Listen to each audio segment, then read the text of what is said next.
새해를 맞이해서 오렌지 힐 교회 성도 여러분 가정에 하나님의 크신 평강과 은혜가 가득하기를 기원합니다. 여러분 작년 한 해 동안 얼마나 힘드셨습니까? 얼마나 답답하셨습니까? 우리뿐 아니라 전 세계 220개국이 함께 고통을 겪었습니다. 요즘 한국에서는 이런 답답하고 힘든 삶을 풍자하는 노래가 유행입니다. 아, 테스 형, 세상이 왜 이래? 왜 이렇게 힘들어? 얼마나 힘들고 답답하면은 이러한 노래를 부르면서 그들의 심정을 토로하는지 모르겠습니다.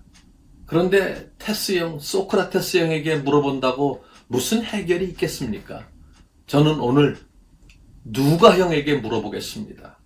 누가 형에게 이렇게 답답하고 힘들 때 어떻게 살아야 되는지 물어보겠습니다. 오늘 저와 여러분에게 주어진 본문이 누가복음 2장입니다. 좀 의아해하실 수 있습니다. 이거 크리스마스 메시지인데, 크리스마스 때 주로 설교를 듣던 그러한 본문인데, 예, 맞습니다. 근데 여러분 아시지 않습니까? 요즘은 코로나19라 자가격리가 있습니다. 아마 우편 배달부가 이 메시지를 전하러 오다가 자가격리에 걸려서 한 열흘 정도 이 메시지가 늦어진 것 같습니다. 그렇지만 우리가 크리스마스 메시지라고 꼭 크리스마스 때만 읽고 묵상하는 건 아니죠. 우리 성도들은 하나님의 말씀을 언제든지 읽고 묵상하고 하나님께서 주시는 그 메시지를 이렇게 새로이 받아들이는 그러한 삶을 매일매일 살아야 되는 것입니다. 정말 답답하고 힘들고 불안하고 불확실한 그 세상을 어떻게 살아야 될까? 오늘 누가복음 2장에서 우리에게 메시지를 주고 있습니다.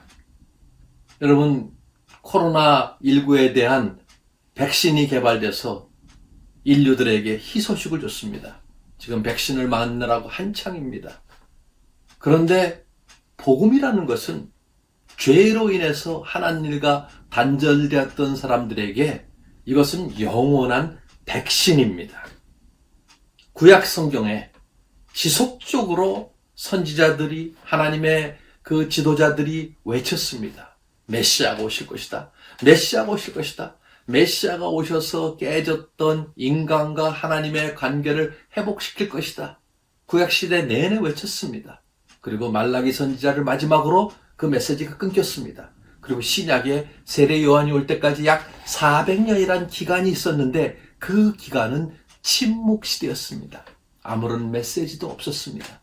그래서 이스라엘 백성들은 좌절에 빠졌습니다. 아니, 하나님이 약속하셨는데 하나님이 약속하신 메시아가 왜 이렇게 오지를 않는가? 그들은 불안했습니다. 그들은 슬픔에 빠졌습니다.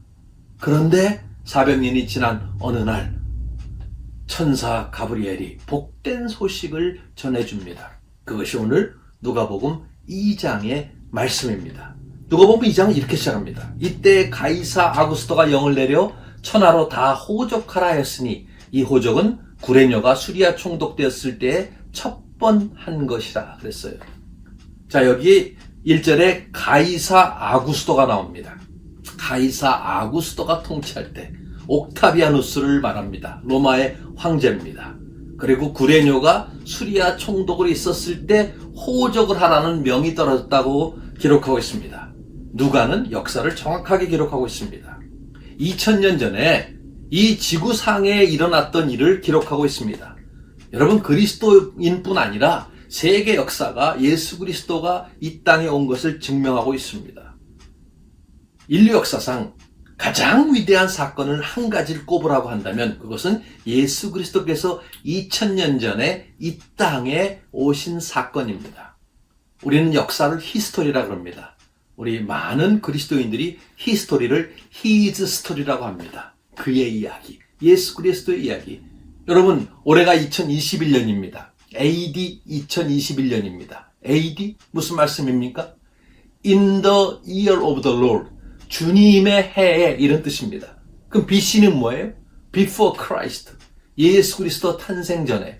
이렇게 우리가 쓰는 그러한 이 달력도 모든 원력 이것이 예수 그리스도의 탄생을 중심으로 이루어지고 있다는 말씀입니다. 자, 예수 그리스도의 탄생 사건이 오늘 누가복음 2장에 나타나 있습니다.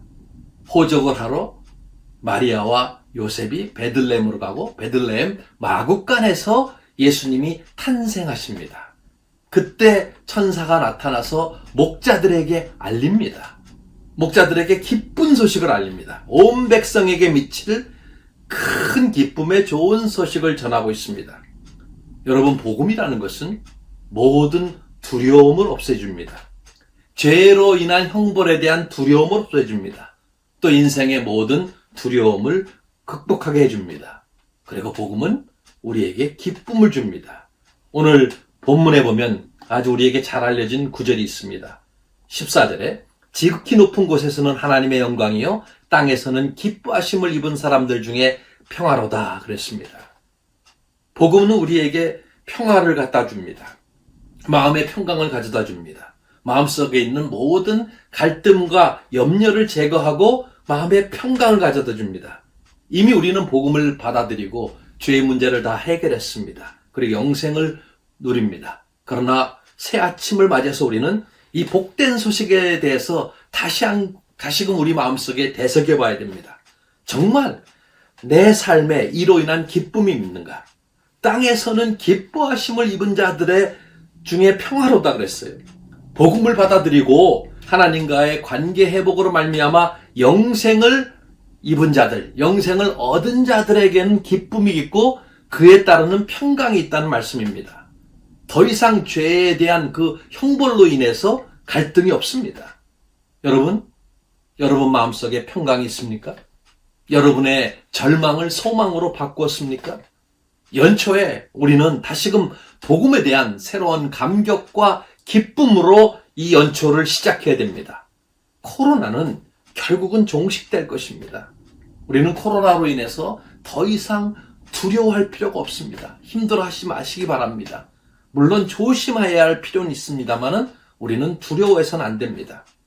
우리는 오히려 지속적으로 복음을 마음속에서 새기면서 주님이 우리에게 주시는 평강을 누려야 됩니다. 두려움에 떨던 목자들이 복음을 듣고 찬양을 하며 하나님께 영광을 돌립니다. 천사가 나타나서 두려워 말라 그랬어요. 복음은 두려움을 없애줍니다. 목자들, 예수 그리스도를 만나고 그들은 기뻐하면서 찬송을 부르면서 하나님께 영광을 돌렸습니다. 제가 여러분에게 한 가지 질문하겠습니다. 여러분, 팬데믹 약 1년간을 지내오면서 하나님의 영광에 대해서 얼마나 생각해 보셨습니까? 정말 나의 답답함, 두려움, 먹고 사는 문제, 코로나가 우리를 지배했었는데 그 가운데서도 우리가 하나님의 영광에 대해서 생각해 보신 적이 있습니까? 우리는 잘 압니다. 우리 그리스도인의 인생의 삶의 목적이 하나님께 영광을 돌리는 것이다. 그리고 또 많은 그리스도인들이 그런 목적을 이루기 위해서 살아갑니다. 그런데 코로나가 우리를 덮치면서 우리의 삶이 코로나에 의해서 질질 끌려다니고 지배를 당한 그런 삶이 아니었는가 생각해 봅니다. 정말 하나님의 영광, 그 가운데서도 하나님의 영광을 생각해 봤는가? 저는 오늘 아침 여러분에게 올 한 해는 복음으로 인해서 여러분의 삶에 평강이 넘치고 복음으로 인해서 하나님께 영광 돌리는 삶을 살라고 도전하고 싶습니다. 올해 무엇보다도 이 복음, 새 아침에 우리에게 주시는 복된 소식, 여기에 초점을 맞추며 예수 그리스도를 우리에게 보내주신 하나님께 찬송을 드리시면서 시작하시기 바랍니다. 성탄을 기다리지 말고 이 성탄 메시지를 연초부터 성탄이 올 때까지 1년 내내 마음속에 새기면서 하늘에는 영광이요 땅에서는 기뻐하심을 입은 자들에게 평화로다 라는 그 메시지를 가지고 1년 내내 사시는 여러분이 되시길 바랍니다. 그래서 여러분에게 하나님이 주시는 복음을 통해서 하나님께서 새로이 주시는 복과 기쁨과 평강과 은혜를 누리시는 2021년 한 해가 되기를 바랍니다. 기도하겠습니다. 주님, 고맙습니다.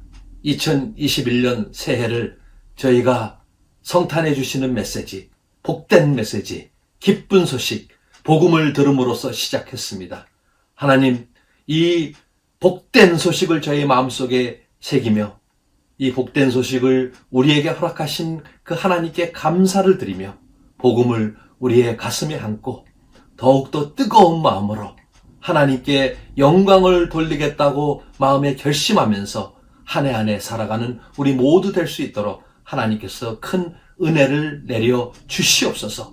올 한 해를 주님께 의탁드리며 예수님의 이름으로 기도드립니다. 아멘.